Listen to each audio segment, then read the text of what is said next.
Eu vou colocar só para gravar em função de registro, depois eventual corte ou edição a gente Tá. trabalha depois com a professora Vera. Bom, boa noite. Boa noite a todas as pessoas que nos acompanham. É um prazer estar na companhia de vocês, nem que seja virtual, mas espero que num primeiro momento seja uma oportunidade mais do que preciosa para a gente ouvir a professora Vera Malaguti Batista. Bom, a professora Vera dispensa qualquer tipo de apresentação. Eu não vou ficar tomando o tempo da fala dela para ficar apresentando-a. Mas o que por uma questão de quase que de honra própria, a gente faz é tributar um agradecimento e uma gratidão por tudo aquilo que a Vera representa, não só em termos de pensamento crítico na criminologia e para além dela, mas, sobretudo, de ser uma pessoa maravilhosa que sempre tem essa disponibilidade com a qual eu tenho a honra de também poder compartilhar. Obrigado pelo carinho, obrigado pela oportunidade de estar te ouvindo também, Vera, de novo.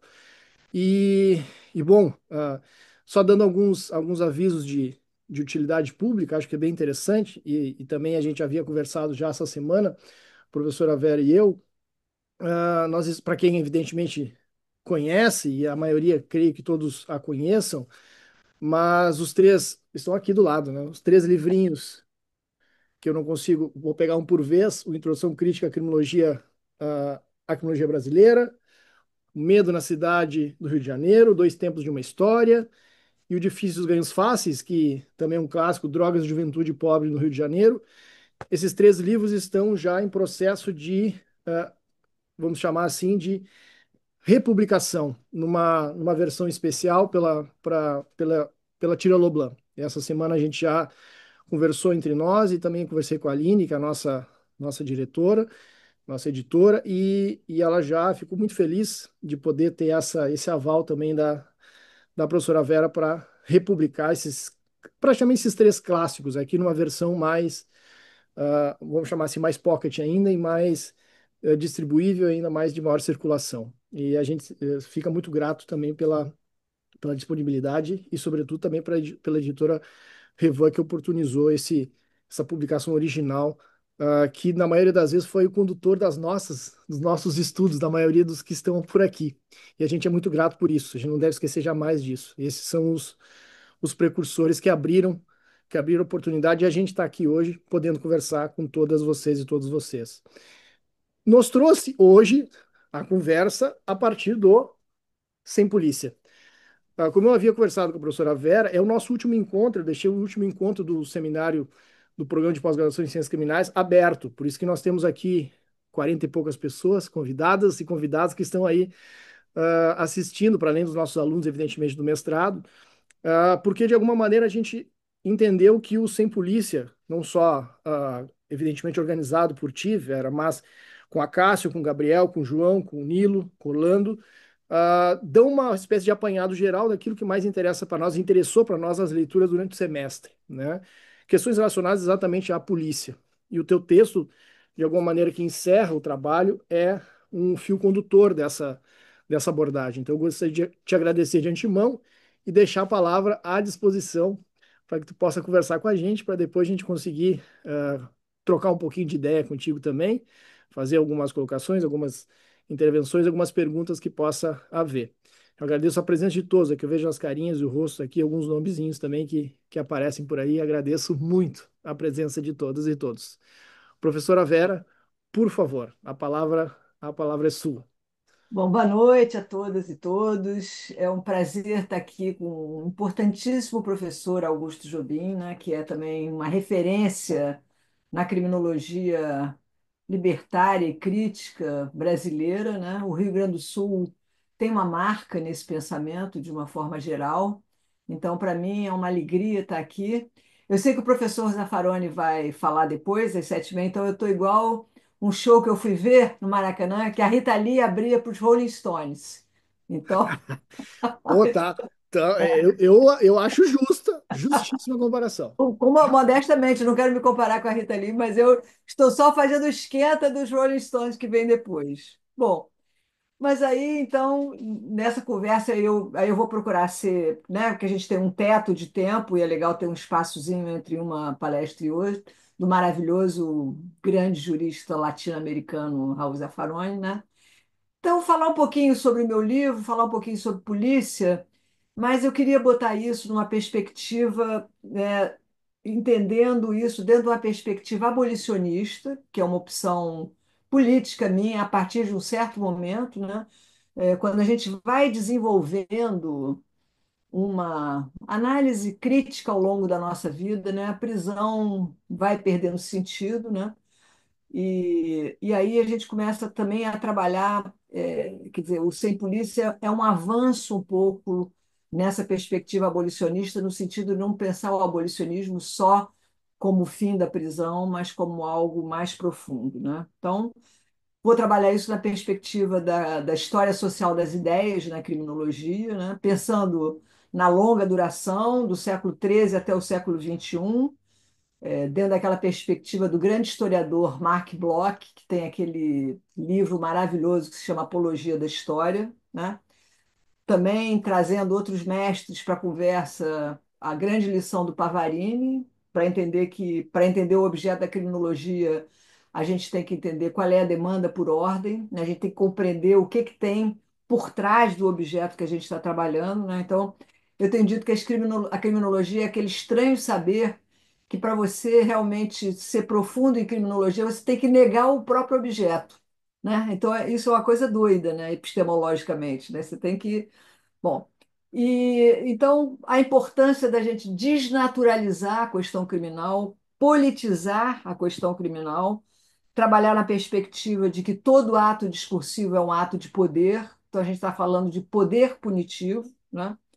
E pensando, né, nessa longa duração na história da criminologia, pensando que se a gente fosse fazer, eu já uma velha professora de criminologia, que a gente fosse fazer um esforço de organização do pensamento com relação à questão criminal, eu faria um grande corte entre pensamentos legitimantes da pena e pensamentos deslegitimantes da pena, né? Quando a gente percebe isso, aí a gente olha em retrospectiva, lá da Inquisição no século XIII até o século XXI, para entender quais escolas criminológicas produziam um discurso legitimante da pena, da punição e do castigo. É disso que se trata o abolicionismo, não é só com relação à prisão, mas trabalhar a lógica, né, desconstruir a lógica do castigo como regulador social. Então, entender, né, nos situando numa perspectiva deslegitimante da pena. O abolicionismo tem uma história, né, que está muito bem contada ali no livro do Anitua. Contar por quê? Ela tá Tem brava alguém por com o quê? som aberto, já fechou. Então tem os antecedentes históricos, né, que é William Godwin, que morre em 1836, né, que vai trabalhar dentro um saber contra, né, o Estado, contra o contrato social, contra o castigo, contra a propriedade. Tem uma figura linda que é Josephine Butler, né, que era uma dama vitoriana que brigava, lutava contra as operações policiais contra a prostituição higienizantes do século XIX. Ela morre em 1906. E os anarquismos, né? Eu não sou anarquista, né? Mas o anarquismo foi. A gente tem que dar esse crédito ao anarquismo, né? Como o grande, eu acho, o grande disruptor desse discurso abolicionista, né? Desde Etienne de la Boétie, né? Depois Kropotkin, Bakunin, né? Então, dentro dessa linhagem, eu acho que a gente pode fazer um voo para não perder muito tempo para os anos 60, onde o abolicionismo ressurge dentro dos movimentos dos direitos dos presos e dos familiares, nos países nórdicos, né? O KRUM, KRON, KRIM e o KRAK, né? Na Noruega, na Suécia, na Dinamarca, na Alemanha, a Liga Cohort, na Holanda, de 71, o RAP, que era Radical Alternatives to Prison, na Inglaterra, e não esqueçamos, que eu acho que isso é pouco lembrado, do pensamento negro abolicionista, que é muito importante. Angela Davis era comunista e abolicionista em 1968, né? Então, isso é pouco dito sobre o abolicionismo, a importância do movimento negro na compreensão não só da prisão, mas do castigo, né, num país que foi dominado pelo escravismo, como é os Estados Unidos e como fomos nós, né? A ideologia do castigo, o dispositivo do castigo como regulador social é muito importante, né? Na Holanda, a gente tem a Clara Witchman, o Luc Husman e o Bianchi, né? Muito importante. É importante a gente lembrar que em 1983, isso é muito curioso, né? Teve o primeiro Congresso Internacional Abolicionista no Canadá, que era patrocinado pelos Quakers, que é uma denominação protestante livre, né? E muito importante nas lutas sociais desde 1968 contra a Guerra do Vietnã, contra a intervenção do Estado, né? E aí nós temos Nils Christ, Thomas Matthesen, Steiner, Scherer.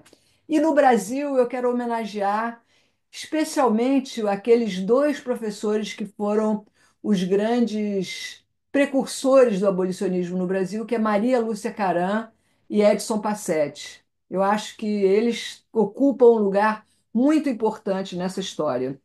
Entender que o abolicionismo não é uma escola, ele é um movimento, ele é um horizonte político, né? O Salo de Carvalho escreveu algumas coisas interessantes naquele livro da Justiça Dialogal que ele tem, né? Mas para a gente entender o abolicionismo como horizonte, porque é muito difícil a gente pensar, mas geralmente as pessoas me perguntam, mas não é utópico, né? E aí o Edson Passetti me ensinou que não é utópico, é uma heterotopia, né? O abolicionismo está em todos os lugares e todos os momentos, o tempo todo, não é algo que a gente está esperando uma coisa messiânica, o fim da prisão, mas que a gente está trabalhando ali no dia a dia, na minha modesta opinião, até mesmo num garantismo deslegitimante, porque é difícil hoje nas trincheiras, né, nas tenebrosas trincheiras do Estado penal que a gente vive, ou no estado de polícia, você abrir mão, né, de um garantismo deslegitimante da pena, não um garantismo legitimante da pena, né?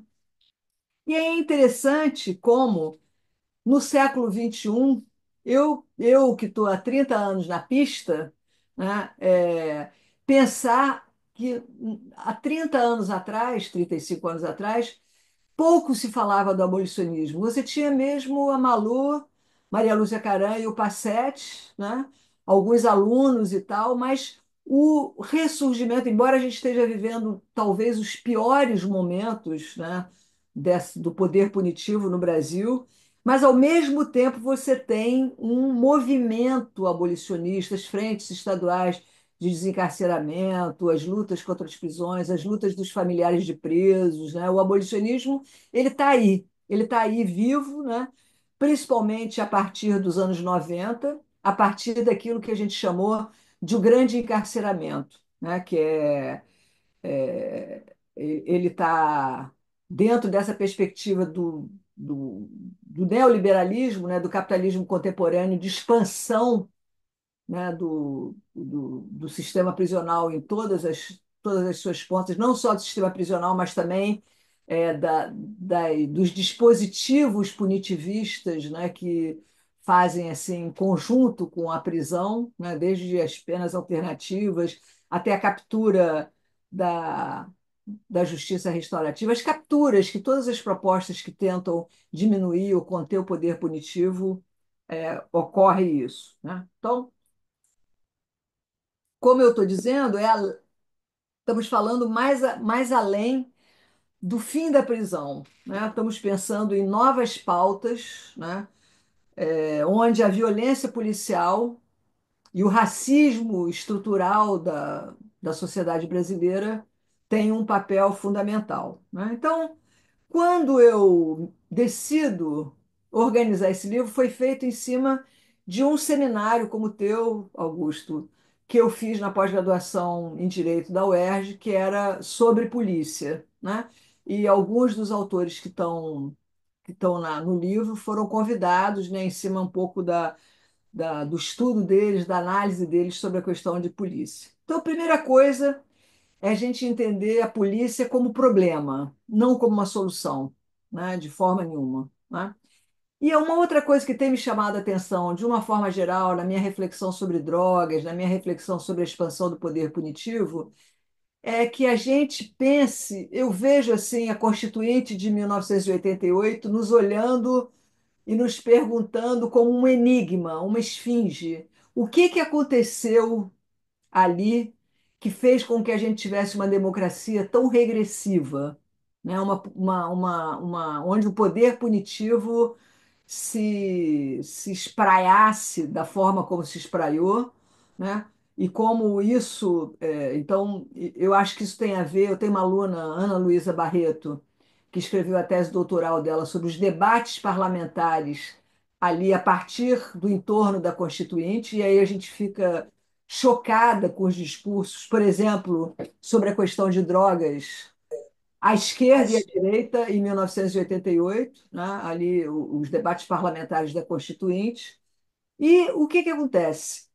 Que é importante para a gente falar, fazer essa crítica à polícia como dispositivo, a importância da guerra às drogas, né? A guerra às drogas é muito mais do que uma política equivocada, ela é reconfiguradora da sociedade brasileira, porque ela inscreve um novo inimigo, faz a passagem da saída da ditadura para a luta contra o guerrilheiro subversivo, para a luta contra o, entre aspas, traficante, que vai ter os contornos do menino jovem negro morador de periferia, de favelas, ou então dos camponeses pobres, produtores de maconha no interior do Brasil. E essa reconfiguração, ela não vai atingir só a polícia, ela vai atingir a sociedade como um todo. Vocês sabem, a naturalização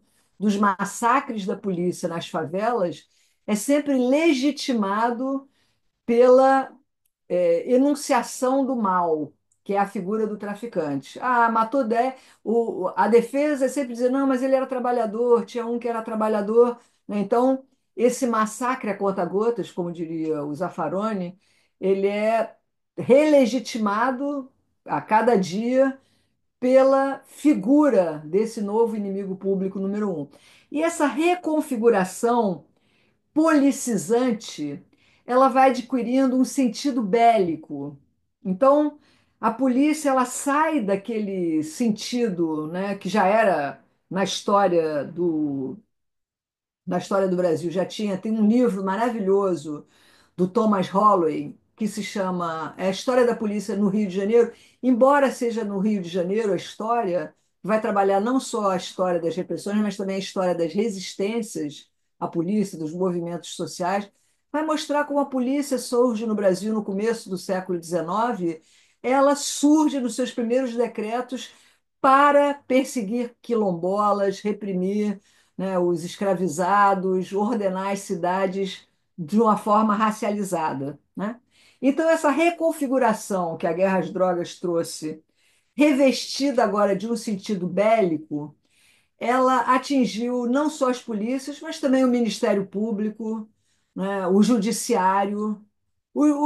Toda hora você vê um juiz ou um promotor falando que ele combate o tráfico, combate o crime, são combatentes da ordem, né? Então, esse sentido bélico tem um sentido econômico, claro, que é da indústria, como diria o Nils Christie tem um livro maravilhoso que se chama A Indústria do Controle do Crime, mas agora é a guerra. E os sentidos que ela tomou na subjetivação, que tem um artigo meu que eu escrevi há muitos anos, que se chama Adesão Subjetiva à Barbárie, né? Quer dizer, as subjetividades que vão aderindo, né, a essa reconfiguração política e prática dessas instituições, polícia, Ministério Público, Judiciário, de uma forma geral, né?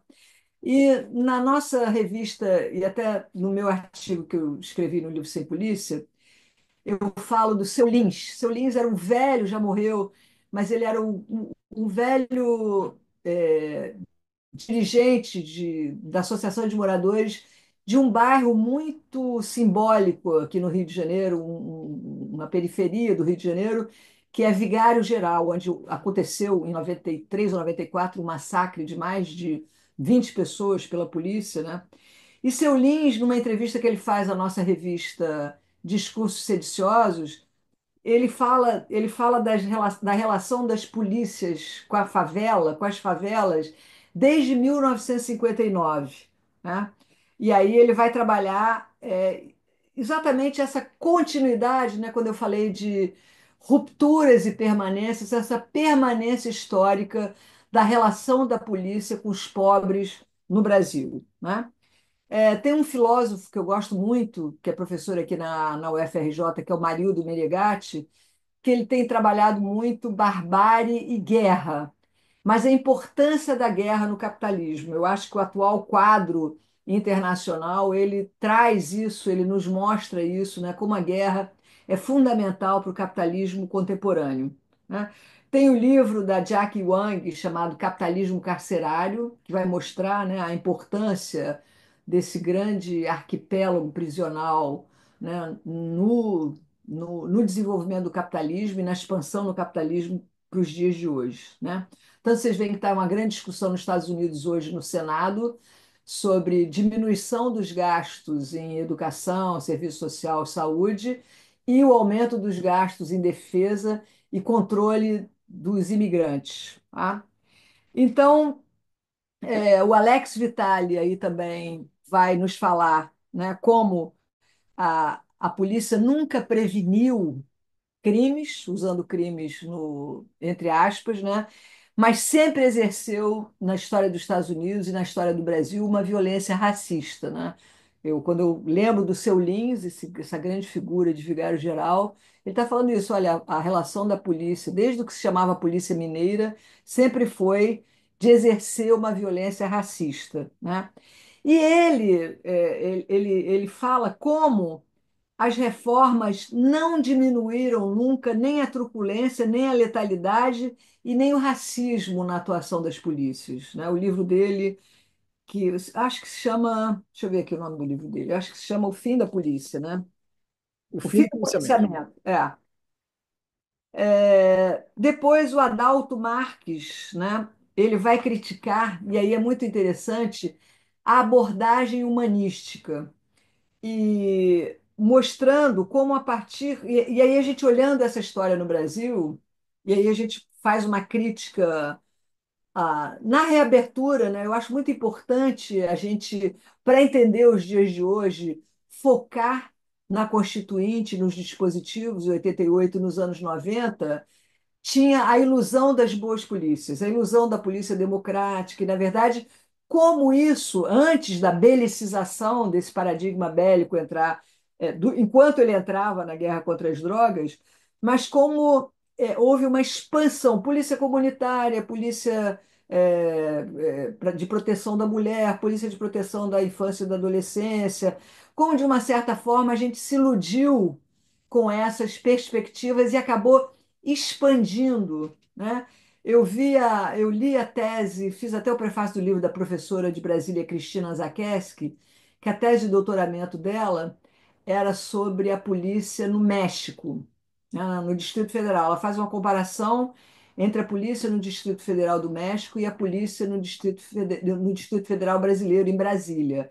São realidades completamente diferentes, né? A Cidade do México é uma cidade que tem, eu acho que, se não me engano, tem 30 milhões de habitantes. Toda a região dela é uma cidade enorme, Brasília é pequeno. Mas o que me impressionou foi a coincidência temporal e espacial na América Latina dessa expansão das polícias, né? Esse fenômeno está lá na tese da professora Cristina Zakeski de uma forma muito impressionante, como também, né, dentro dessa perspectiva de, bom, agora, nos anos 90 no Brasil, na redemocratização, nós vamos ter as boas polícias. Então, a expansão das polícias começa ali nos anos 90. Tá? É, uma, citar agora o professor Augusto Jobim, né, quando ele fala da polícia como ponto cego da soberania política, eu acho essa coisa que ele aponta no livro dele, Política da Criminologia, o Estatuto dos Servidores da Polícia Civil do Rio Grande do Sul, né, que trata de, entre aspas, espancar, torturar e maltratar preso ou detido sob sua guarda ou usar violência desnecessária no exercício da função policial, seria, nesse estatuto, uma transgressão média e, e isso é de 80, se não me engano, e emitir conceitos desfavoráveis a superiores hierárquicos, uma transgressão grave. Então, isso nos dá assim, uma visão dessa. Não é uma distorção, é uma. Né, na verdade, é para isso mesmo que serve a polícia. Né? Então, o Rio de Janeiro tem sido um laboratório, né? Vocês sabem que a passagem do grande gaúcho Leonel Brizola no Rio de Janeiro, que foi um grande. Ele tinha uma consciência muito grande de que o poder punitivo tinha que ser contido, e ele paga um preço muito alto por isso, político, né? Eu acho que ele foi erodido, desconstruído a partir de uma posição muito firme com relação a isso. E que era, muita gente fala, não, mas ele tinha o Nilo Batista, tinha o Carlos Magno e Nazaré Cerqueira, não, era uma intuição dele desde o governo dele no Rio Grande do Sul, né? Então, a partir, né, contra as políticas, entre aspas, de segurança pública, né, do Leonel Brizola, né, o Rio de Janeiro se transformou num grande laboratório de projetos policialescos, né? E tem um texto, Carlos Magno Nazaré Cerqueira, foi o comandante da Polícia Militar, o livro é dedicado a ele, né? É sempre bom lembrar, ele era um policial militar desde sempre, mas ele era um policial antipolicial. Ele tem um texto emblemático, que é dos anos 90, que se chama A Remilitarização da Segurança Pública, onde ele trabalha já ali na saída da democracia, né? Já a remilitarização da segurança pública, porque o sonho da gente na saída da ditadura era a desmilitarização da segurança pública, que hoje eu acho uma pauta até restrita. Não basta desmilitarizar, porque olha o que é a Polícia Civil no Rio de Janeiro hoje. Não sei como é que está no Rio Grande do Sul, mas no Rio de Janeiro você tem, por exemplo, a CORE, é uma força da Polícia Civil, que é uma força de confronto, de intervenção direta. Eles se vestem como, como se estivessem ocupando a faixa de Gaza. É lógico, vem dentro dessa perspectiva estadunidense-israelense de ocupação de território. E a CORE teve treinamento dos SEALs, que é uma fração, a fração talvez mais letal dos marines estadunidenses. Né? Então, essa remilitarização ela atinge também a polícia civil, os bombeiros, as milícias, de uma certa forma geral. Então, esse laboratório do Rio de Janeiro, ele tem dois momentos grandes, recentemente, o momento das UPPs, né? Que eu apanhei muito, porque eu fiz uma crítica muito contundente na época da implantação, que está num texto meu chamado O Alemão é muito mais complexo, né? Que é em cima um pouco da ocupação do Complexo do Alemão, que é um lugar paradigmático no Rio de Janeiro, politicamente, e para a gente pensar em criminologia, até o fenômeno das milícias. Né?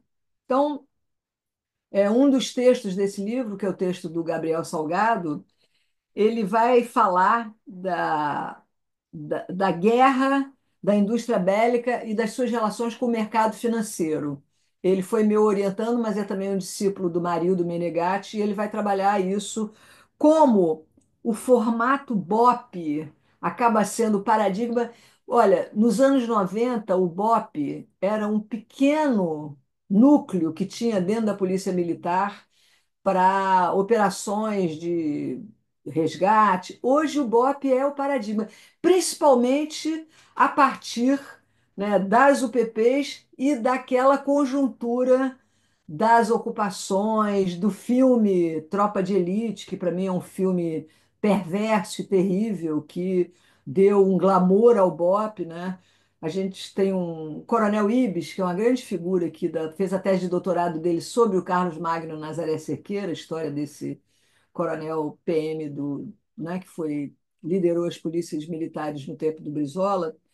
Ele fala que antigamente o policial entrava para a polícia querendo ser policial. A partir desse momento, o filme Tropa de Elite ele foi tão importante nessa reconfiguração que aí as pessoas entram querendo ser BOP, querendo ser matadores, né? Que o BOP é uma força altamente letal. E aí o Gabriel vai analisar o aumento dos investimentos, aquilo que a gente está sendo discutido no Senado dos Estados Unidos hoje. No Rio de Janeiro aconteceu, né, um decréscimo nos investimentos em saúde, transportes, habitação, educação, e um aumento que não para no governo federal. Vai para a esquerda, vai para a direita, mas o aumento, o investimento na segurança pública. Aliás, né, um dos textos que está no livro também é um texto muito importante que eu acho, sou suspeita para falar, do Nilo Batista, que é o Criminologia sem Segurança Pública, que é a gente questionar o sentido da segurança pública. Tá?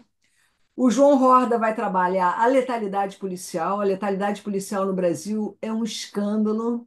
E como eu disse no princípio, que quando a gente fala de criminologia, é muito importante a gente desnaturalizar e politizar a questão criminal, né? Então, quando a gente trabalha letalidade policial, eu sei que usar a expressão genocídio é uma expressão, existe um grande debate com relação a isso, mas o movimento negro usa, desde Abdias do Nascimento, o genocídio, né, pensando naquela expressão do Zaffaroni no livro dele, Palavra dos Mortos, né, dos massacres a conta-gotas, e pensar que o perfil dos mortos é sempre o mesmo: jovens, negros, pobres, moradores de favela, que vão estar de um lado ou do outro, tanto são vítimas da letalidade policial, como são também, né, vamos dizer, a força de trabalho que está nesse fronte de uma forma muito exposta, né? É, o Acácio Augusto vai trabalhar isso numa perspectiva que ele vai chamar de uma democracia securitária, que aí eu acho que a gente tem que, de novo, olhar para a Constituinte, os discursos sobre a questão criminal que estão, inclusive, na tese doutoral da Ana Luísa Barreto, que eu acho que é uma tese muito importante para a gente trabalhar o que estava sendo gestado ali para aquela democracia, aquela redemocratização que o Acácio Augusto vai chamar de democracia securitária. E o Orlando Zacconi, que trabalha, tem um livro dele que chama Indignos de Vida, que vai trabalhar como o conjunto, né, do poder punitivo não está só nas polícias, mas no Ministério. Ele trabalha principalmente discursos do Ministério Público e do Judiciário com relação à letalidade policial, né? Em casos em que ocorre a morte de civis, né? Como é que os discursos legitimam e transformam essa vida pobre em vida matável, né? O Nilo Batista tem também uma. Ele diz que o direito penal é a constituição histórica do sujeito culpável. E eu tenho dito que a criminologia é a constituição histórica do sujeito matável, né? Que você não pode dispensar a morte se você quiser trabalhar a criminologia no Brasil historicamente, né? Então, qual é eu não quero me alongar muito para a gente poder conversar, o texto está aí para vocês lerem depois e pensarem, né? Mas o que aconteceu no Brasil nos últimos tempos, eu chamo de uma infestação policial. Você começa a ter cada vez mais um número maior de policiais, né? Inclusive produzindo um fenômeno político, né? Eu acho que quando as pessoas falam do Bolsonaro como alguém que está estimulando as milícias, eu digo, o Bolsonaro é muito mais o resultado desse estado de polícia que se formou no Brasil democrático do que o propulsor. É lógico que ele também propulsiona, né? Mas essa politização da vida produziu o que eu chamo de estado de polícia. E é engraçado que eu tenho um grande debate com o Zaffaroni, a gente de vez em quando se encontra em alguns seminários e ele fala: Não, Vera, não és um estado de polícia. Estado de polícia é nazismo, fascismo. Eu acho que na Argentina o estado de polícia não avançou. A gente esteve num seminário online internacional, e aí, por exemplo, eu me lembro de um senhor do Equador que dizia: Olha, não sei como é que é aí na Argentina, mas no Equador quem manda é a polícia e o judiciário. E o Equador está numa. Então, eu acho que El Salvador, o país El Salvador, é um pouco um símbolo desse estado de polícia, né, virou um país prisão. Eu me lembro, o Foucault tem aquela expressão instituição de sequestro, né, que a prisão é uma instituição de sequestro. O Zaffaroni, naquele livro maravilhoso dele, Em Busca das Penas Perdidas, ele diz que a América Latina é uma colossal instituição de sequestro, mas agora você tem um país presídio, que é El Salvador, que talvez tenha. Vocês sabem que a maior densidade prisional, de população prisional no mundo é Estados Unidos primeiro, China e Brasil disputando com Rússia. Talvez El Salvador já tenha passado, porque é um país pequeno, com uma população pequena, mas que está com o nível de. E recebendo presos, né? Não sei se vocês têm visto isso, né? Que os Estados Unidos está negociando agora com países da África também. Então, né, como é que se espraia esse estado de polícia, como isso é importante para o capitalismo contemporâneo. E aí, esse texto também, Sem Polícia, eu fiz também muito pensando para mostrar que, na verdade, as milícias do Rio de Janeiro são um resultado do estado de polícia. Milícia e polícia é a mesma coisa. No Rio de Janeiro sempre foi historicamente. Os primeiros esquadrões da morte, que têm uma configuração diferente das milícias contemporâneas, né? Elas eram sempre formadas por polícia. Então, esse contingente de homens policiais, né, que agora você vê, por exemplo, o Congresso Nacional. O Congresso Nacional está completamente policizado. A quantidade de representantes, né, que são policiais, que representam uma visão policizada completamente acrítica, porque eu conheci, o Zacconi é um que foi delegado de polícia e que mantém uma visão, né? Então, isso é um sinal um pouco desse estado de polícia. Então, as milícias, eu até creio que no momento no Rio de Janeiro, o Rio de Janeiro é tão dinâmico assim, é uma cidade que não é capturável. Assim, quando você pensa que ela está capturável, que ela está. Já não é a mesma coisa o crescimento das milícias do que era há pouco tempo atrás. O Comando Vermelho hoje ele voltou a ter um domínio muito grande das áreas de milícia, mas isso é outra conversa, né? Mas eu quero dizer que as milícias tais como elas apareceram no Rio de Janeiro de hoje, que é um fenômeno bem do Rio de Janeiro, na minha modesta opinião, é um resultado direto, né, desse estado de polícia que se configurou, tirando os dois governos de Leonel Brizola, a esquerda e todo mundo que entrou botou ali sua contribuição para aumentar o número de policiais, né? E, ao mesmo tempo, você tem um sofrimento muito grande no homem policial. No nosso curso agora, que a gente está dando um curso sobre abolicionismos na UERJ, veio a professora Ana Luísa Flausina, né, que eu acho que é a grande criminóloga negra, né, que o livro dela, Homem, como é que é? Homem Preto Caído no Chão, Corpo Corpo Preto negro. Caído. É, Corpo negro caído no chão. Corpo Negro Caído no Chão, ela trouxe um dado que me impressionou muito, é que hoje, em alguns estados, o número de suicídio das polícias, ela ela está maior do que a letalidade, do que a morte em confronto dos policiais. Então, você tem que pensar que o recrutamento dos policiais, e ela estava falando principalmente da polícia militar, que no Rio de Janeiro, na Bahia, não sei como é que é no Rio Grande do Sul, tem um recrutamento também muito negro, é uma polícia muito negra. o sofrimento desses policiais, né, também da vida dos policiais, porque né, um cara que trabalha no BOP, que sai, mata 10 pessoas numa operação junto com seus companheiros, ele vai para casa de noite, ele não é mais a mesma pessoa, né? Então, esse embrutecimento, e isso atingindo um número muito grande da força de trabalho brasileira. Quando você pensa em policiais, civis, militares, bombeiros militarizados, segurança privada, milícias, você tem um número de trabalhadores dentro da população economicamente ativa, um número, esse é um problema com o qual nós vamos ter que lidar, né?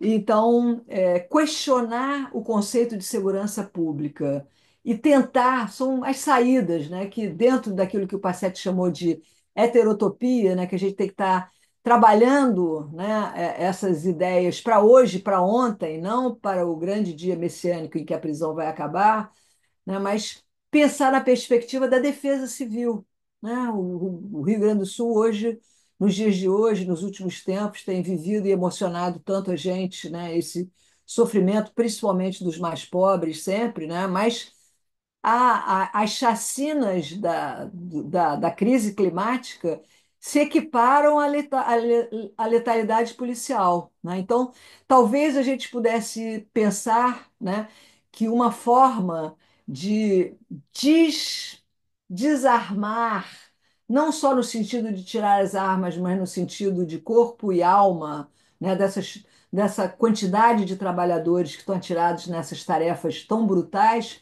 fosse pensar em defesa civil, né, como uma perspectiva de segurança muito mais ampla, né? E aí, para fechar, né, para a gente produzir novas pautas coletivas, acho que para dar um tempinho aqui para a gente conversar, eu acho que a gente também tem que repolitizar essa questão e também procurar as saídas ancestrais, né? Eu sempre digo na aula de criminologia, nas aulas que eu dou, que nem os povos africanos e nem os povos indígenas que constituem a brasilidade trabalhavam ou tinham o castigo, a pena como regulador social, e muito menos a forma polícia, a forma tribunal ou a forma prisão. Então, conhecer mais essas formas resolutórias, comunitárias, né, de convivência com problemas, com situações problemas, eu acho que vai ajudar a gente a produzir novas saídas, novas pautas coletivas. Então, é isso que eu queria trazer para o debate de hoje. Muitíssimo obrigado. Salve de palmas. Mesmo Ah, virtual, mas a gente faz questão de, de registrar. Bom, muito obrigado mesmo, Vera, pela aula, evidente, né? Como sempre. Eu vou deixar vocês um pouco mais à vontade, aí uns 2 minutinhos para pensar em algumas intervenções, algumas perguntas, para deixar quebrar o gelo, como se costuma dizer, né? Fiquem à vontade, os microfones estão abertos, tá? Eu estava mutando microfones antes, agora, agora tava o sensor estava aqui mutando os microfones antes. Mas agora fiquem à vontade e os microfones estão abertos, tá? Para a gente poder aproveitar um pouquinho da presença, da presença da professora Vera. Duas questões que eu acho que são fundamentais, pelo menos que sempre me inspiraram lendo os textos, em especial esse aqui, com essa trama, né? Com essa capacidade de entrelaçamento entre os autores, né?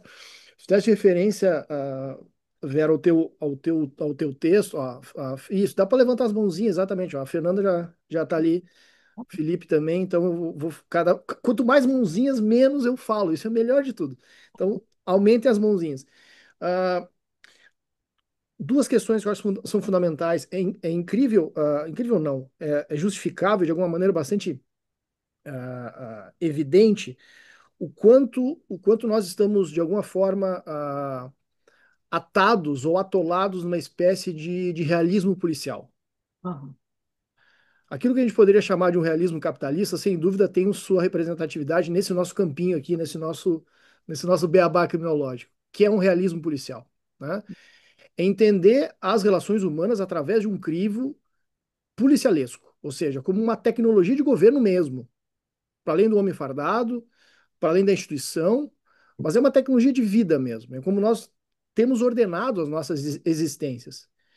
E não raro a gente reinveste esse tipo de fé nas próprias agências de policiamento. Leiam-se de outra forma. A gente pode ler essas agências de policiamento em termos de agências de justiça, Ministério Público, são agências policialescas, de alguma maneira. Ou seja, a gente redobra a aposta no controle. A gente vai arrumar polícia de polícia. Não raro, não raro essa tem sido o nosso investimento, ou seja, uma espécie de policização da vida mesmo quando trabalhas no teu texto.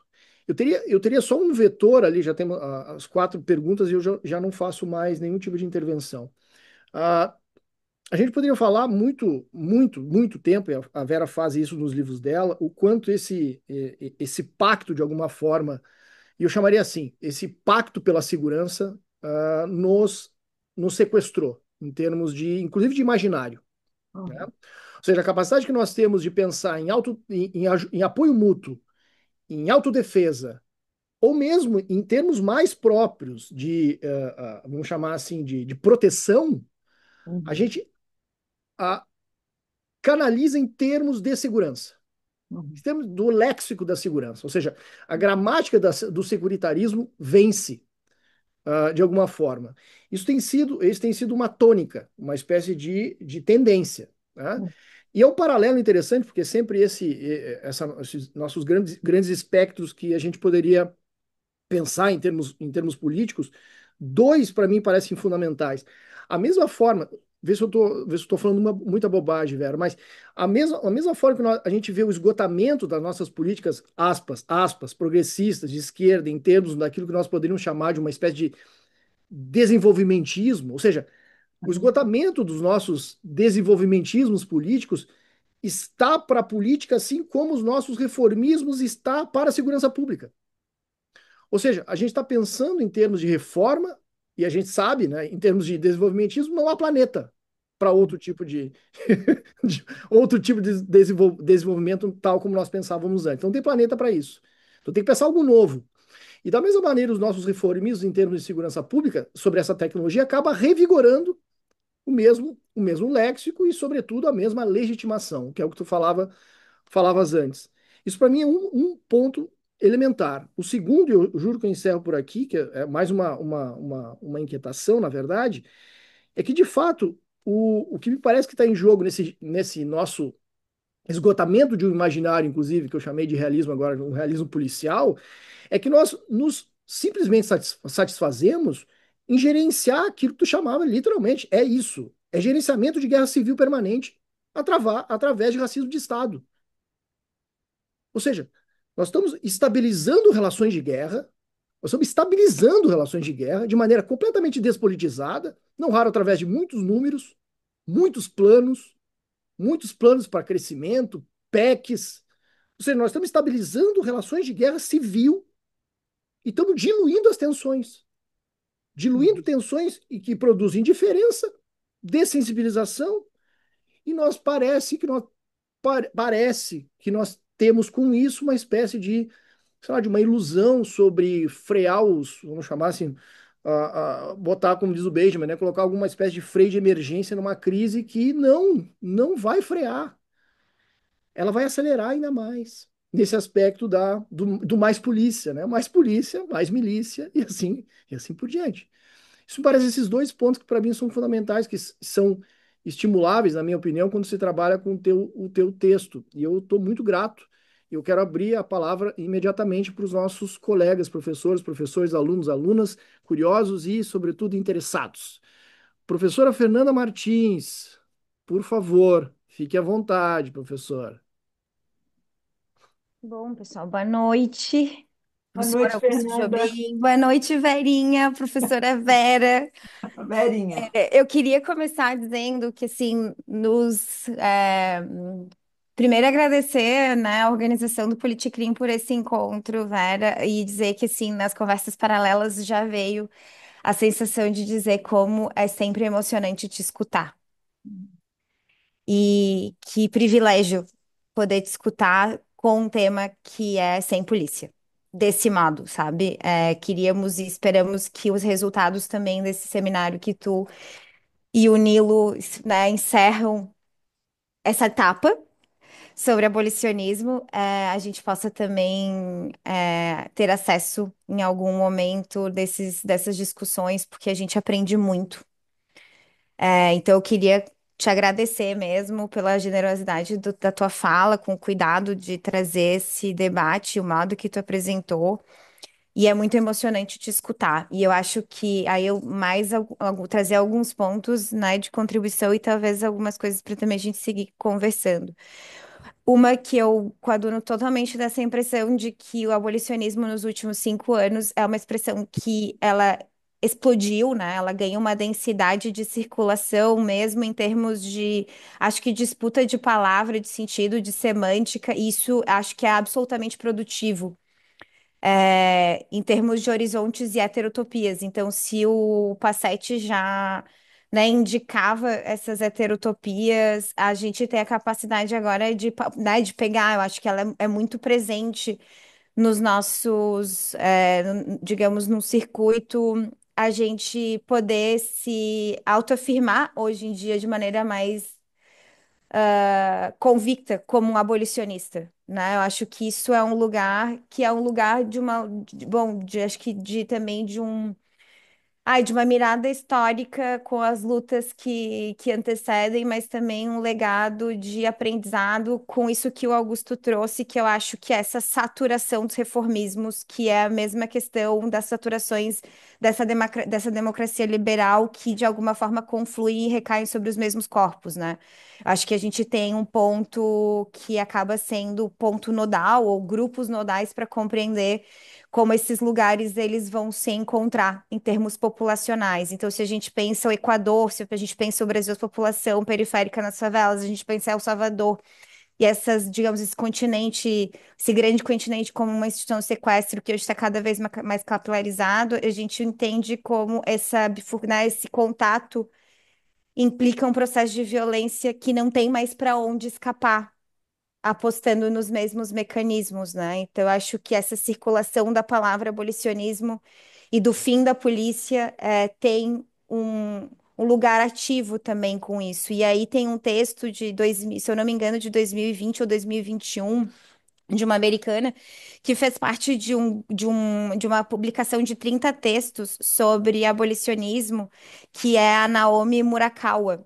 E ela escreve um texto que se chama Reforma Policial Funciona para a Polícia e que vem debatendo muito que debate bastante essa questão do pós, Black Lives Matters, né, George Floyd, e como isso gerou investimento em educação de direitos humanos para a polícia e como depois do Black Lives Matter nos Estados Unidos impulsionou um tipo de investimento policial que não existia. A gente passou por isso no início dos anos 2000, né? A gente sabe que ali no início dos anos 2000, a gente teve um boom de educação de direitos humanos para a força policial e a gente, acho que, de certa forma, segue tendo investimento, mas também para não me alongar, o que que eu, olhando esse texto, pensando esse processo nos Estados Unidos como uma nova forma de investimento, a gente pensar esse lugar hoje com a PEC da segurança pública, né? Se a gente fizer uma mínima contabilidade do que essa PEC vai trazer em termos de refinanciamento, expansão do financiamento, utilização do fundo penitenciário para a polícia,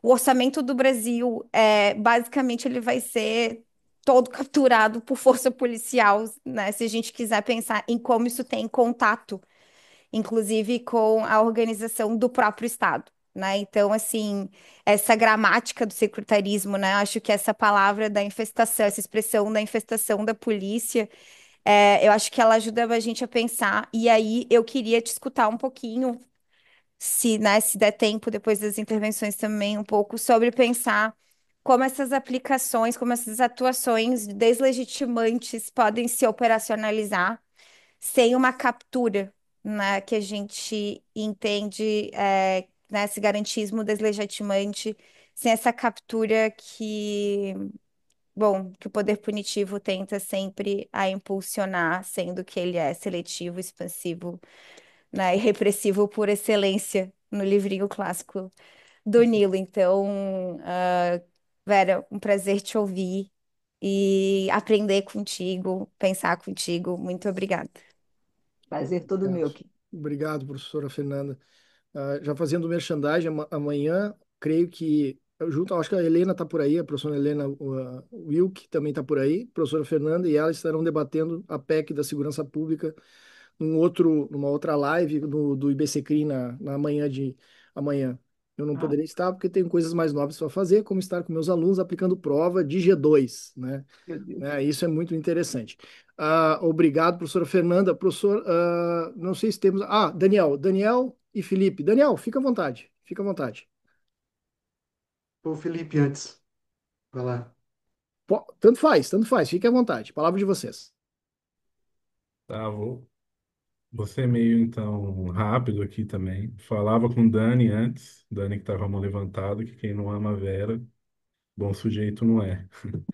E aí já de antemão agradecer, Vera, você, Verinha, né? Minha mãe brinca que parece que você já faz parte da família, de tanto que eu cito ela, minha mãe é aquela assistente social antiga, Ai, que honra. tem José Paulo, José Paulo Netiana, e Ai, sempre cara, que máximo. te lê muito também.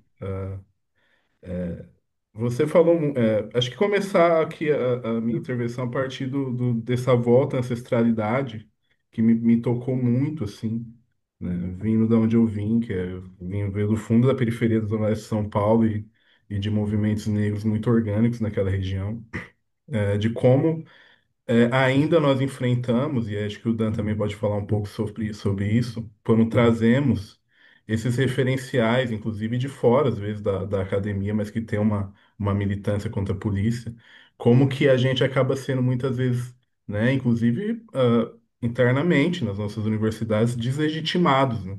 Como Uhum. se esses saberes não fossem científicos a cientificidade seria só a partir de produções de dados, enfim, e como se nós também não produzíssemos dados, né? Então, acho que a minha primeira pergunta é como que você enxerga esses movimentos tangenciais, esses novos referenciais teóricos que não são tão novos assim, em todos os seus livros você é parte, né, desses levantes populares, enfim, no próprio meio da cidade do Rio de Janeiro. Como que você enxerga todo esse movimento que tem se agregado à criminologia? Né? Em um dos seus prefácios você fala que é bonito ver como a criminologia se expandiu e aqui acho que tem muitos desses alunos seus indiretos. Né? E a segunda pergunta é, eu vejo atualmente, né, já há algum tempo na advocacia popular, divulguei um tempo com o MST, agora estou com o MTST. Eu venho trabalhando bastante o tema das agromilícias, da violência no campo, né, a partir de uma simbiose de penas públicas e privadas e de como isso tem gerado, né, uma ressignificação do que seria o poder punitivo dentro desses movimentos, assim. Eu tenho pensado, muito humildemente, a partir da minha visão, de que a gente tem vivido um momento que, de fato, esses movimentos têm falado sobre polícia e falado abertamente, inclusive em redes sociais, informações internas, nas quais eu faço parte também, de como a polícia ela deve ser combatida, né? E alguns trabalhos, né? O meu é parte desses trabalhos da criminologia voltada ao campo e as agromilícias têm mostrado que historicamente esses movimentos, por último, entre o chamar a polícia é o último que eles fazem, né? Eles têm várias formas de lidar com seus conflitos, inclusive com essas agromilícias, sem envolver o Estado. E quando eles têm que chegar nesse campo, acho que tem alguém quando eles têm que chegar nesse campo, eles tentam, de forma tática, né, manejar isso. E aí eu queria a segunda pergunta nesse sentido. Como que você vê se você vê essa ressignificação do poder punitivo nesses movimentos, como que você os enxerga a partir dessa heterotopia, né, da abolição? Acho que agora há muitos despejos em São Paulo e o MTST tem se posicionado abertamente contra a polícia, algo que nunca tinha acontecido, pelo menos dentro da minha visão, né? Desde a minha humilde visão. Ainda não tinha acontecido, assim, e você vê as lideranças desses movimentos tentando compreender melhor o papel da polícia para poder melhor se posicionar contra ela. E como você enxerga também esse manejo tático, né? Muitas vezes que nós temos que fazer dentro do Poder Judiciário seria esse garantismo deslegitimante, né? Enfim, essas trincheiras que muitas vezes a gente tem que manejar. as possibilidades e os limites dela. Acho que se deu para entender é mais ou menos por aí a minha pergunta. E mais uma vez agradecer por tudo, velho. A gente tem vivido o luto ainda, né, do fim da Revan, mas Ah, É seguimos verdade. juntos aí. Abração. ok. Obrigado, Obrigada. Felipe. Obrigado. Dan, fica agora à vontade. Olá, pessoal. Boa noite, professora Vera. Já estou íntimo quase, velhinha também. Isso. Eu estou aqui no Rio Grande do Sul, mas eu sou da Bahia. Aham. Já moro em Salvador há 15 anos e aqui eu falo como eu fui colega de graduação de talvez seus filhos lá na UERJ. E aí posso falar do Vinícius Romão, meu irmão. Vinícius Romão, querida Ana Ana Luísa, Luísa Leão, Lucas Felipe, Matos, Bruna Lucas, Portela e toda essa galera que faz parte do clandestino, que já é, pesquisa há muito tempo sobre cidade, prisões e controle. E, uhum, obviamente, que você é pauta de nossos botecos da vida e sempre de uma forma muito afetiva. E aqui não poderia deixar de falar, obviamente, fazendo esse contraste aqui com o estado do Rio de Janeiro, que a Bahia, de certa forma, nos últimos anos, acabou liderando esse campo da letalidade policial. E aí hoje teve até uma reportagem hoje que saiu do Intercept, que traz muito essa questão vinculada de como o Estado da Bahia tem, de alguma forma, é, feito do genocídio uma política de segurança pública. Aqui eu me aproprio da palavra do professor Samuel Vida, que já há muito tempo fala sobre isso, professor lá da UFBA, principalmente quando a gente quando a política do medo acaba adentrando os territórios periféricos de uma forma muito perversa, porque sabemos quem de fato é o corpo que de alguma forma é alvejado, e lembrando que aqui em 2023, Salvador, por exemplo, 100% da letalidade policial foi entre pessoas negras, e também sabendo que quem são essas pessoas que matam, né? Existe também uma racialização vinculada a esses policiais que trabalham no aspecto ostensivo, que não são os mesmos que dão as ordens, né? Sabemos quem estão lá em cima, essas pessoas, obviamente, são todas brancas. Então, também é uma política de morte que é gerida muito bem, e aí nesse contraste, vinculando ao governo do PT, o tido como progressista, que está aí há 6 mandatos quase na Bahia, e lembrando que, obviamente, nesse contexto, há uma fala do Rui Costa, lá em 2016, no terceiro mês de mandato, que ele inaugurou a chacina do Cabula e comparou basicamente isso, onde mais de 15 jovens negros, né, periféricos foram mortos, simplesmente comparou essas mortes a uma partida de futebol. Então, aí a gente fica dessa forma, e as coisas não mudaram. Hoje tem o Jerônimo, então eu queria ouvi-la, de certa forma, sobre o que você pensa nesse contexto do Estado baiano, porque eu sei que você escreve sobre isso, já li alguns textos vinculando exatamente não só sobre o Rio de Janeiro, mas trazendo também essa perspectiva do Estado baiano sobre isso, principalmente nesses discursos policialescos evocados por partidos tidos como progressistas. É isso. Muito obrigado. Estou aqui honrado com sua fala. Como a professora Fernanda disse, a gente fica emocionado e tá. obrigado por isso. Agradecer ao Guto também, obviamente, pelo espaço e ao Politicamente. Nada, que isso. Obrigada, Oi. Daniel. Obrigado, Dan. Acho que é Lorena. Lorena, tu, Oi, fica à eu vontade. tô em dois. Tá, beleza. Dan Agora pegou eu a vou. mão. Tá, Aqui no beleza. outro Tá eu tava sem duplicado. microfone. Boa noite, gente. Quero agradecer muito a professora Vera. Eu também tô emocionada aqui, porque eu acho que para todas nós, mulheres que estão atuando nesse campo, a professora Vera é, tipo, nossa maior referência de todos. Então, eu faço das palavras da Fer muito as minhas, assim, porque fico muito grata de estar nesse espaço e compartilhando com vocês. Então, obrigada, professora Vera, obrigada, Guto, nosso orientador, parceiro, amigo, que proporcionou isso aqui para nós. E todo mundo que está aqui hoje. Eu, na verdade, queria fazer dois comentários barra perguntas. O primeiro se relaciona um pouco com o que o Felipe estava comentando, porque ele falou sobre essa questão da ancestralidade que foi trazida pela professora Vera, e recentemente aqui, eu estou falando de Campo Grande, no Mato Grosso do Sul, e a gente tem visto o encarceramento indígena é uma questão bastante séria aqui, né, em Dourados principalmente. Eu acabei de orientar um TCC nessa temática, e me parece que essa captura da humanização e da garantia de direitos dentro do cárcere, especialmente tratando de populações indígenas que não têm absolutamente nenhuma familiaridade, nem teriam por que ter com esse tipo de gestão policialesca da vida, é uma coisa que me preocupa bastante, que eu tenho tentado chamar a atenção dos meus alunos e alunas por aqui. Então, compartilho muito isso com o Felipe também. Quero ouvir a professora Vera sobre o tema, porque também nos interessa muito aqui no MS. E, em segundo lugar, falar um pouco, porque eu estou fazendo o meu mestrado e trabalhando na dissertação, pesquisando bastante a produção sobre segurança pública aqui no Brasil. E comentei com o Guto essa semana nas orientações como tem sido, inclusive, difícil reconhecer a conceituação de segurança pública quando ela é tida como um dado bastante naturalizado e tratada com vocabulário administrativo, vocabulário gerencialista, com questões como governança, eficácia, efetividade, e quase nunca sobre uma perspectiva de objeto de pesquisa mesmo. E daí eu queria ouvir o que a professora pensa sobre isso e como que a gente pode, de novo, disputar esse conceito que parece, ao mesmo tempo que a gente está vendo essa ascensão do abolicionismo enquanto movimento político, com base no que a gente tem feito nos últimos anos, eu sinto essa distância cada vez maior entre a nossa movimentação política e a produção científica. Obrigado, Lori. Obrigada, Professora Lorena. Vera, fique à vontade todo o tempo. Sou eu. Olha, primeiro agradecer a todos, né, as palavras tão gentis que também me emocionaram. Também a gente também se emociona do lado de cá, né? É, essa Fernanda falou da saturação dos reformismos, né?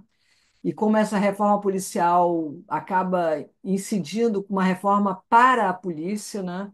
Eu acho que direitos humanos, Fernando, um dia a gente tem que fazer um grande seminário e desconstruir, ressignificar, criticar, né? Ter a coragem de. Eu sei que é uma pauta, né? Mas o que se deu aula de direitos humanos para as polícias nos últimos 30 anos no Rio de Janeiro, né? E como isso, de uma certa forma, cooptou grande parte da academia. Eu fui muito folgada, ousada, talvez abusada no meu livro, no meu texto, O Alemão é Muito Mais Complexo, que eu chamo, como eu também tenho a formação de socióloga, né, chamo os sociólogos de colaboracionistas, que é um termo muito pesado, né, mas que demonstram assim como, de uma certa forma, esse conjunto de discursos serviu para essas capturas, né? Então, uma reforma onde você fortalece as polícias e enfraquece, torna sem sentido todas as lutas que estão por trás da categoria de direitos humanos, que eu acho que daqui a pouco a gente tem que usar outra. Um dia vamos fazer um grande seminário para ressignificar isso, trabalhando os abolicionismos, né? Então, eu acho que essa é uma questão fundamental, né? A PEC da segurança pública é exatamente isso. Me perguntaram, um jornalista me perguntou, lógico que eu não saio sobre PEC da segurança, eu falei mais do mesmo, né? Não diferencia quando você fala de política de segurança, é uma expansão, né? O Ministério da Justiça atual é uma tristeza, né? Então, como operacionalizar sem capturar, sem a captura, né? Eu acho que quando você tem por trás, esse é outro que a gente tem que desconstruir, que é o conceito de segurança pública, né? Que é a gente conseguir, né?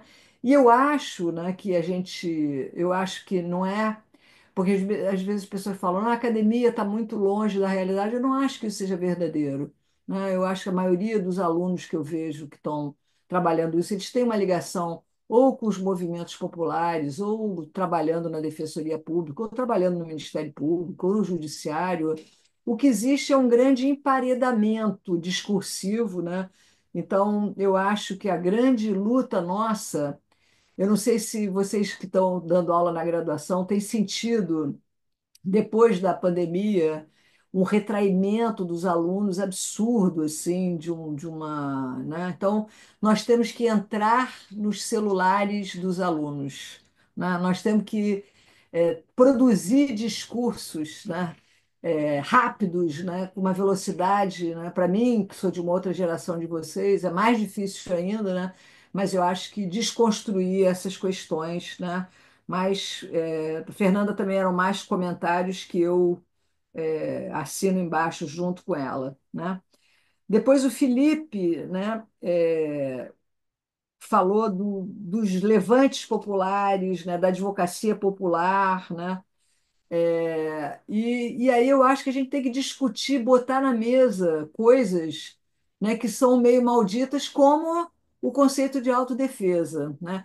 Eu acho que um pensador grego, negro, que a gente lê muito pouco, conhece assim, mais como um ícone, que é Malcolm X, a atuação do Malcolm X em Nova York, né, antes dele ser assassinado nos anos 60, ele traz um monte de coisas para nós aqui no Brasil, né?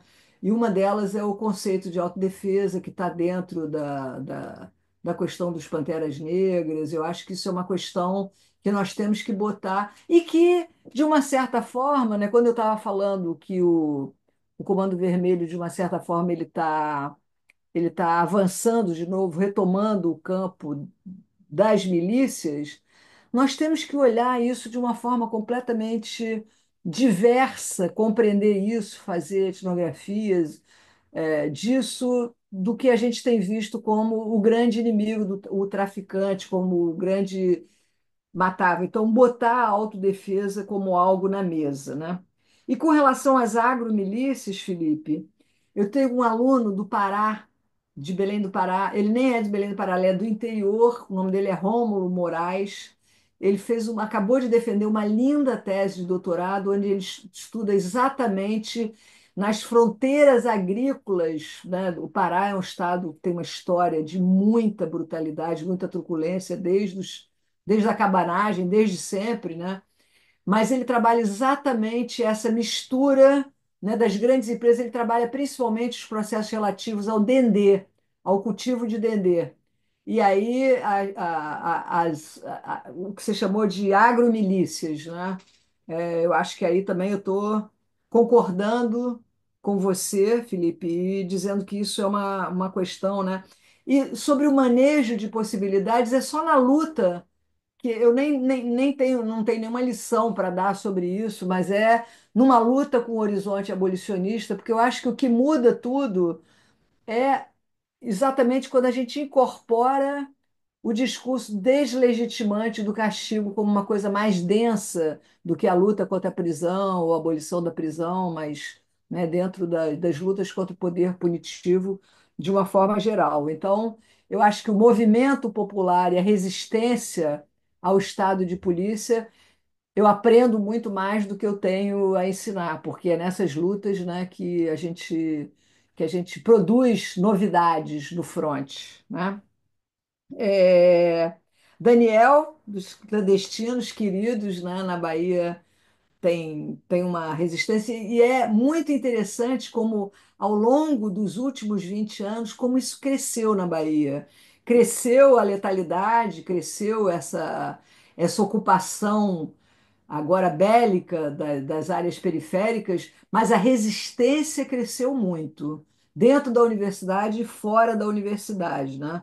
E eu acompanhei os discursos do Rui Costa na época de Cabula. Uma das coisas que ele dizia é para os bandidos daqui não pensarem que aqui é o Rio de Janeiro, né? Então, também essa memória simbólica do Rio de Janeiro como resistência, né?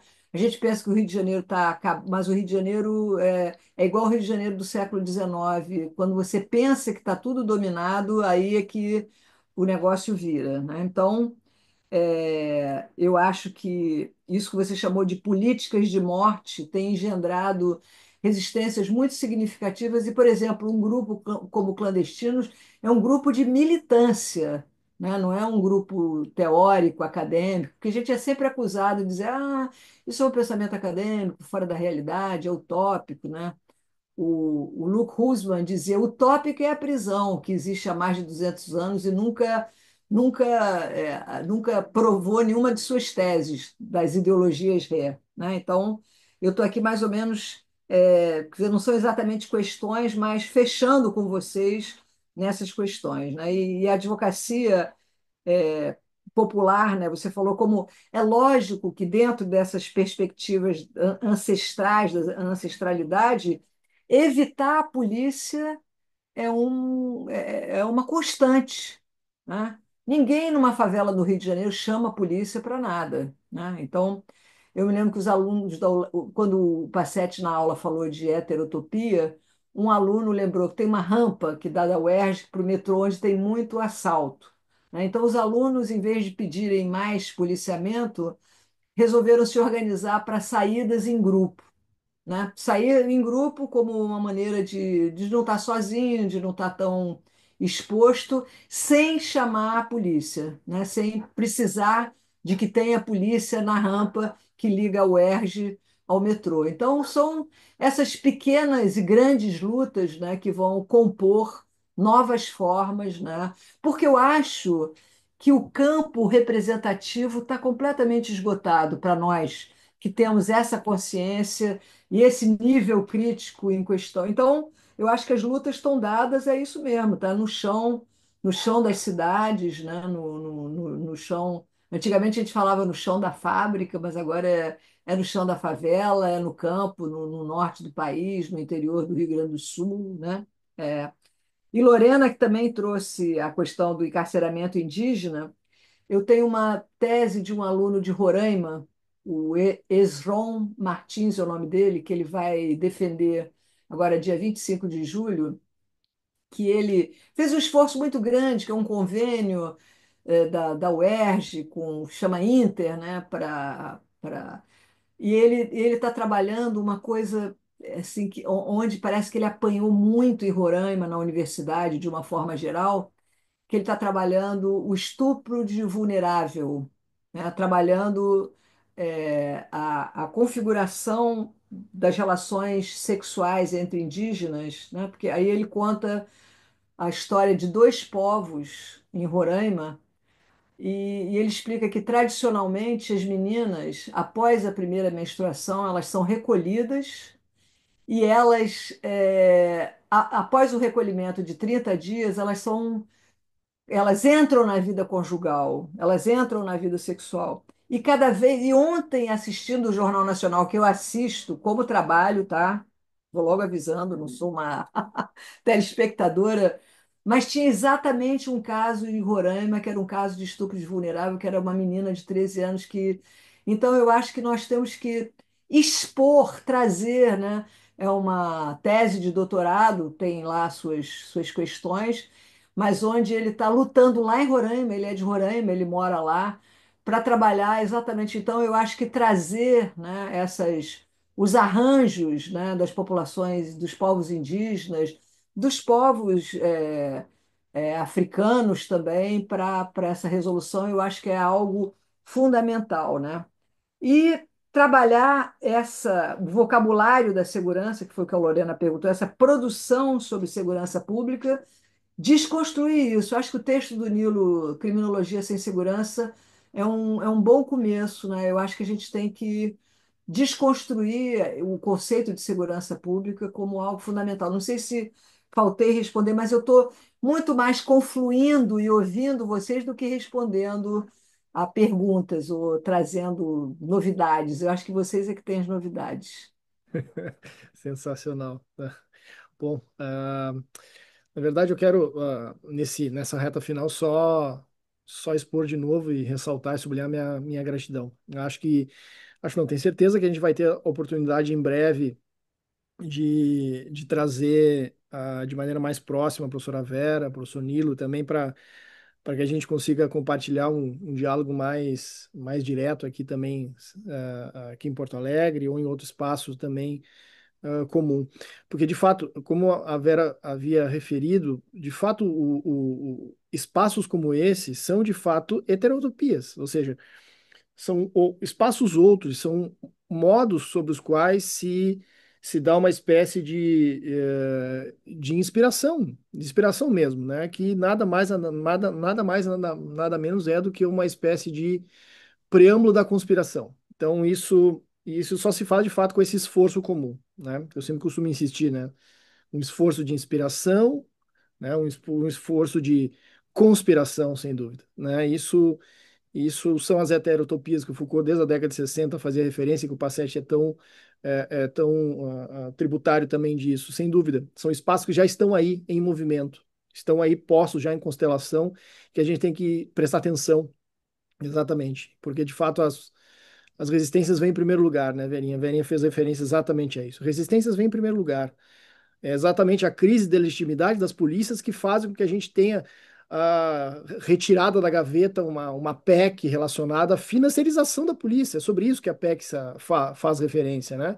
Ou seja, isso vem da crise da legitimidade das polícias. A gente injetar dinheiro, injetar tecnologia, fazer tech, polícia tech, fazer ciborgue, isso é resultado da crise da legitimidade, que os movimentos de resistência sempre expuseram. Ou seja, antes de haver um amparo à segurança, que sempre se demandou em termos institucionais, não raro, de maneira hegemônica, nós sempre tivemos e temos como um objeto de luta produzir uma espécie de desamparo mesmo, desamparo das ruínas mesmo, das ruínas sobre as quais se debruçaram esses corpos todos que a gente tanto denuncia. Tem uma expressãozinha que não é minha, é uma expressãozinha coletiva que a gente escreveu num textinho, Vera, que saiu no Critical Resistance, lá em espanhol também, em inglês, né, que é o termo que é um ethos mesmo brasileiro, né, que vai muito ao encontro daquilo que a gente conversava hoje, né?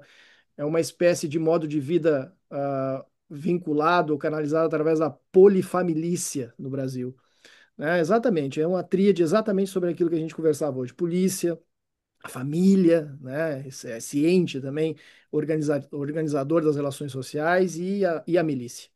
Sem dúvida é um ethos brasileiro, mas que isso não nos coloca no fim, é apenas no início, né? Porque é daí que começam as coisas. Muito obrigado, professora Vera Malaguti Batista, novamente pela aula, e que certamente será a primeira de várias, será a primeira de várias. Eu, enquanto a professora a Vera fazia referência agora às respostas, a gente faz 500 coisas ao mesmo tempo, nessa história dos, né, multidesks e tal. A Aline já deixou um desconto. Olha que coisa, Fernanda, coisa da tua amiga. A Aline deixa eu ver aqui no Zap, para quem estão interessadas e interessados, deixa eu ver aqui. Ela deixou um cupom, deixa eu colocar aqui, até vou colocar. Não, o Guto parece assim, se tivesse como apertar o sininho, marcar favorito e se seguir nos seus podcasts, seus Cara, canais de se eu não podcast faço isso, preferido, A Aline me mata. A Aline me mata. ele estaria fazendo esse merchan nesse instante, gente. Eu Mas a estaria- Aline, para quem não sabe, é a Ali, editora ó, da é Tira um Leblanc. cupom. É um Tirã Vera, olha que maravilha. Só poderia ser coisa da Aline. Tirã Vera. Esse é um cupomzinho de desconto. Não me pergunte quantos por cento de desconto tem no livro. Coloque Testem lá, lá, Rene. pessoal. Vocês Ah, pegam esse Tira é, Vera, vão lá, enchem o é. carrinho. Isso. Eu não sei fazer essas coisas, mas a Aline deixou aqui no Zap enquanto a Vera falava, e eu já, né, como bom colega, já, né, porque a gente, né, Vera, a gente podia estar aí, né, professor, né, a gente está aí, né, então a gente podia estar fazendo É outras coisas verdade. menos nobres, mas nós estamos por aqui. Na verdade, eu quero agradecer, fundamentalmente nesse final, agradecer a professora Vera, ah, queria deixar registrado também a presença de todos e todos, né. Ah, Diogo, obrigado, obrigado, obrigado. Conversamos certamente, muito, muito, muito sobre isso. Exato, tem a ver com isso aí. Tudo e mais um pouco. Exatamente isso. Ah, e quero agradecer, para não fechar muito, não tomar muito mais o tempo da professora Vera e também dos colegas que vão ingressar também na outra atividade, que isso seja a primeira de várias outras e que a gente consiga estar juntos de fato, de maneira presencial, na próxima vez. Certamente vai ser, vai ser. Vai ser um Agradeço prazer mais uma vez, Vera. Desculpa. Eu que agradeço. Não, eu só quero dizer que eu que agradeço, que é uma alegria muito grande para mim. Então, muito obrigado, uma boa noite e Boa agradeço noite demais e a bom presença show de dos todos. Rolling Stones para Ah, vocês. obrigado. Da Rita Lee eu acho que é melhor, gosto mais. Beijo. Tchau, Beijo. tchau. Tchau, querido. Tchau.